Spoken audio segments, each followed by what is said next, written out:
guys, want to take a second this afternoon to show you a quick tutorial. When you're working with models and you want to make a selection of their hair and cut it off the background, I want to show you how I do that. Now I do that on a regular basis with my day job, and depending on the type of hair, there's different ways that I do it, but this way is using channels and it works really, really well. So let's get into Photoshop. I want to show you how I do that. Okay, so before I get started, I want to do a little explanation of how channels work. And I created this canvas, red background and just a white spot in the middle. But if you come over here to channels, and if you don't see the channels palette up, just go under window and make sure channels is checked. Make sure channels is checked and you will see the channels. Now in my case, I'm working in RGB, which is separated out as red, green, and blue. And if you click on each channel, you will see what each channel looks like. And of course, all together, they make our color image. So in this case, I'm just going to take the green channel, and if I command click on that channel, it makes a selection. Now a little disclaimer, I'm working on an Apple. So when I say command whatever, I'm working on an Apple, and so if you're working on a PC, you know, I know it's not going to be command, it's going to be control. So I'm not going to say that every single time, but I'm working on an Apple. Do the adjustments if you're on a PC. So anyway, if I command click on that channel, it makes a selection. And what Photoshop is doing is selecting the white areas and not selecting the black areas. It's going to sort of select the gray areas, and I'll show you. If we go back to the RGB, turn that back on, and go to layers, and if I command J, what that does is it's going to copy the selection to its own layer. So I'll turn the background layer off, and this is the part of the selection that went to its own layer. All the checkerboard area is the transparent area, and you can see for the most part it picked all the white, and then it kind of graded it off as it went to black. Okay, so in a nutshell, that's how we're going to make a selection from a channel. And here's our cute little model that we're going to cut out her hair. And so I'm going to go into channels, and before I do this, let me just kind of say, her type of hair, it's not real shiny, it's dark. Blonde shiny hair, I might do something different, but in this case, this technique is going to work really well for this type of hair. And if I go into channels and I look at the red ones, remember when I command click on the channel, it's going to select the whites and not select the darks. So what I'm trying to create is a channel that has black hair and everything else is, or at least the background is white. So I want to pick the channel, and you can see it changing a little bit, the tones. I want to pick the one where her hair is the darkest, and in this case it happens to be the blue channel. I'm going to make a copy of that because I'm going to make adjustments and I don't want to mess up my original blue channel.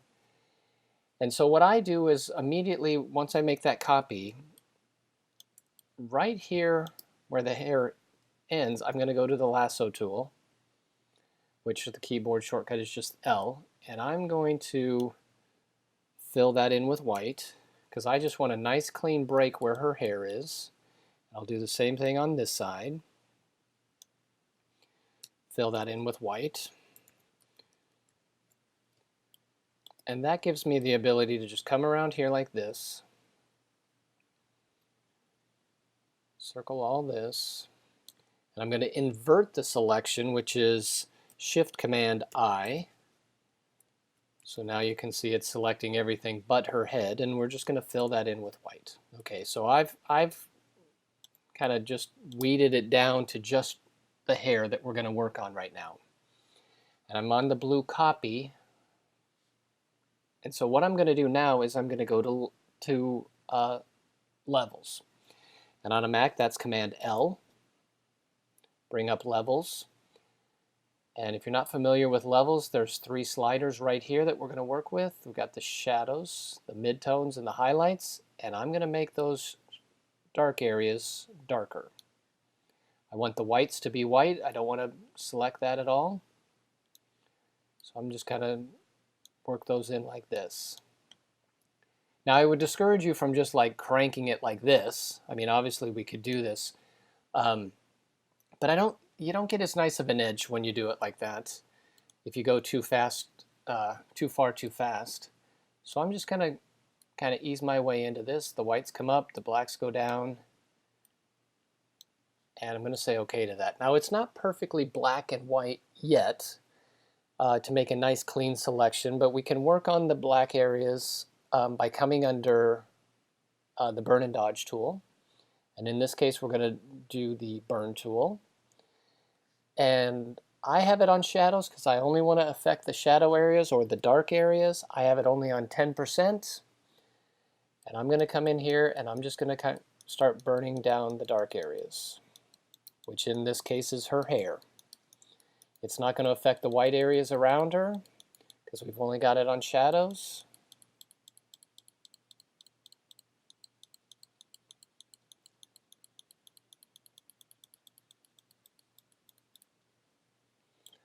I'm going to zoom in here just a little bit so I can see.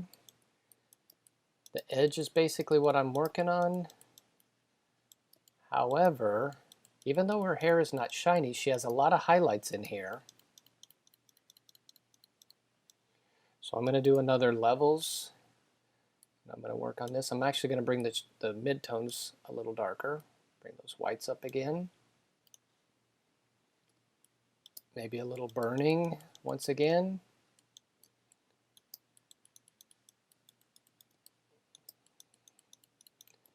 Now, if you look at all these areas that are in this circle here, those are not, there's a difference. I'm going to come back up to the main image. Sometimes you can see through the hair to the background. Other times they're just highlights. So I'm going to go to the brush tool, make it kind of a hard-edged brush. And on the things that are just highlights on her hair, I'm just going to color those in black. My foreground color is black. I'm just going to come in here and darken those in because I don't want a light area to end up being part of my selection when it's near the edge of the hair.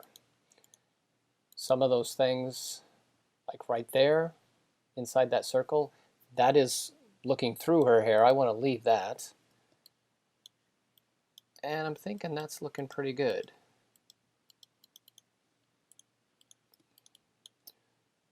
So I'm going to do one last little levels, bring the whites up just a touch, darks down just a little bit,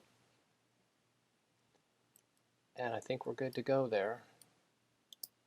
So then, like I showed you with the red background and the white dot, I'm just going to come over here, Command-click on the channel. You notice it's selecting all the white areas and not the black areas, so we're going to invert that, Shift-Command-I. And now we've just selected the black areas. I'm going to go back up to the RGB so I can see the whole thing. And you can do it different ways, but the way I do it now is I go to a selection tool, which I'm going to grab the magic wand, which will allow me to come up here to select and mask. Click on that. I'm going to come over here and make what I like to do is a new layer with a layer mask. And click OK. Come over here to layers, and what it's done is created a new layer. It's got its own layer mask. And as I zoom in here, it did not select all of her face, but we're working on the hair to begin with. If I clicked Option and the mask, it will show me the mask. And if you look at that, that's a pretty nice selection. Without a lot of drama and having to clean it up later.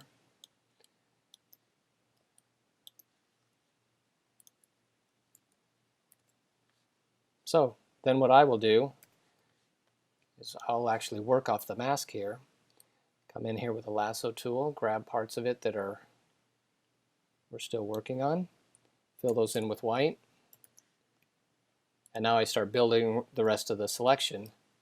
I'll go in here with the pen tool or however you want to do it, grab the rest of her body and get the rest. But that's how I do hair. And using channels for hair like this especially, like I said, if it was shiny and it was blonde and had a lot of frilly, you know, fine pieces that were flying around, that might be a little bit different technique to do that.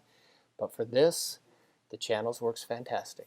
Okay, so that's all there is to it. A simple way to use the channels, how they work, make a nice clean selection of the hair, and can put it on its own background, change the background, whatever we want to do. Hope that helped. And if you got questions, leave them in the comments and I'll be sure to answer them. And as always, thanks for watching. Subscribe, like, and comment. I'll see you in the next one. Bye, guys.